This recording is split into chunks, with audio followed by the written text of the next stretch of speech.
Hello বন্ধু, এখন কথা হবে নতুন একটা বাংলা অভিযানের নেক্সট ইয়ার আসছে তার টিজার নিয়ে, যার নাম হচ্ছে ফেলু বকশি, যেখানে শুভম কাজ করছে অ্যাজ ফেলু বকশি এবং তার পার্টনার বা তার লাভ ইন্টারেস্ট রাখা হয়েছে মধুমিতাকে। ঠিক আছে, এইবার ফার্স্ট অফ অল টিজারের ভিতর যাওয়ার আগে এই নামটাই আমার খুবই অপছন্দ হয়েছে।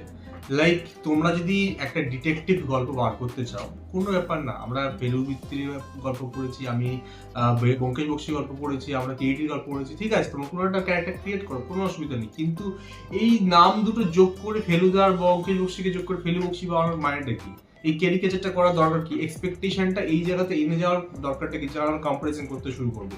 ডেফিনেটলি ফেলুদা বা ব্যোমকেশ বক্সীর যে রাইটিং, সে যে লেভেল, সেই জায়গায় কখনোই যাবে না। তাহলে তুমি এই নিজেকে ওই জায়গায় কেন আনছো যে আমাকে কম্পেয়ার তোমারটাই করবো? তো প্রথমেই আমার এই নামটা খুবই অপছন্দ হয়েছে। এবার যদি আমি টিজারের মধ্যে যাই, টিজারে সোহমকে বলা হচ্ছে খুব ইন্টেলিজেন্ট, খুব শার্প, খুব ডেঞ্জারাস। না, ওকে আমি দেখে ইন্টেলিজেন্ট মনে হলো, খুব মারছে লোককে দেখে, তো হাসি পাচ্ছিল আমার। ঠিক আছে, সোহম সেই হলদি চেড়চেড়ে খাওয়া ছেলেটা নেই। যখন ও প্রিয়ামার করেছিল বেশ ভালো লেগেছিল, বাচ্চা বাচ্চা লাগছিল দেখতে, মনে হচ্ছিল একটা ভালো হিরো হবে। প্রিয়ামার বইটা অসাধারণ চলেছিল, কতবার যে ভালো লেগেছে নিজেও ভুলে গেছি, লোকজন কেঁদেছে লিটারেলি অ্যাক্টিং দেখে। তো তারপর থেকে ও পড়তে শুরু করে, দেনে ও পলিটিক্স জয়েন করে, ভেরি গুড। তারপরে অনেক কিছু করে যেগুলোর বিষয়ে আর গেলাম না। বাট এখন ওর যা কি বলবো পপুলারিটি, ওকে যা দেখতে, সেখানে ওকে সাইড ক্যারেক্টার মানায়, মেন হিরো কোন দিক থেকে মনে হয় না, হুদুল কুতকুত মনে হচ্ছে ওকে। তুমি যদি মনে থাকে, ইয়েতে দেখেছিলাম, প্রধানের লাস্ট দেখেছিলাম আমি দেবের সঙ্গে, ঠিক আছে, একদম সাইড ক্যারেক্টার ছিল, সেখানে ওর কাজ আমার ভালো লেগেছে।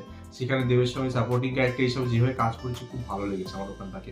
কিন্তু এই মুভিতে ওর যে অ্যাক্টিং, ওই ডায়লগ দিচ্ছে, ওই যে ক্যারিকেচার ব্যাপারটা, ঠিক আছে, ওই যে মানে এই যে নাটক করছে, সেটা বোঝা যাচ্ছে। এখানে না রাইটিং ভাল লাগলো, যেটুকু দেখলাম একটা মার্ডার হয়েছে, ও খুঁজে পাওয়ার চেষ্টা করছে, এবং যেভাবে ডাইরেক্টিং হচ্ছে, যেভাবে মিউজিকগুলো গেছে, কোনো দিক থেকে কিচ্ছু ভালো লাগেনি। এই টিজারটা like nothing is good here.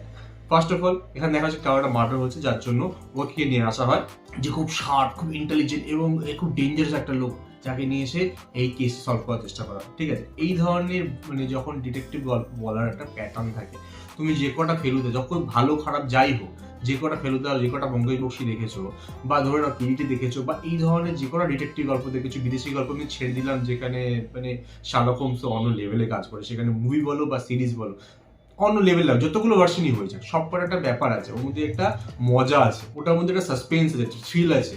এখানে আমার শুধু হাসি পেয়েছি, ঠিক আছে, মুভির সঙ্গে হাসি নেই, মুভির উপর হেসেছি। ঠিক আছে, এই টিজারটা দেখি আমার জঘন্য লেগেছে।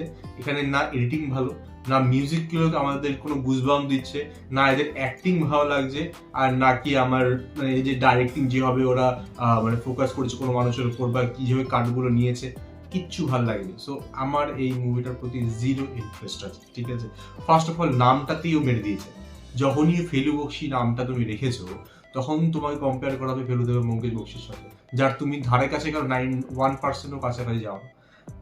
তো ওই জায়গায় কর্নার নিজেকে ফার্স্টেই করেছে। তারপরে ট্রেলারে কাটিং খুব খারাপ, অ্যাক্টিং খুব বাজে লাগলো, মিউজিক একদমই ভালো না। তো কোনো কিছুই আমার এই টিজারটার ভালো লাগেনি। যে তারা, তোমরা যদি দেখেছো এই টিজার, তারা বলো আমাকে কেমন লেগেছে তোমাদের, আর তোমরা কি মুভি দেখতে যাবে এই ফলে, সেই বিষয়ে আমার কমেন্ট জানাতে পারো। আমার সঙ্গে দেখা হবে নেক্সট ভিডিও। বাই।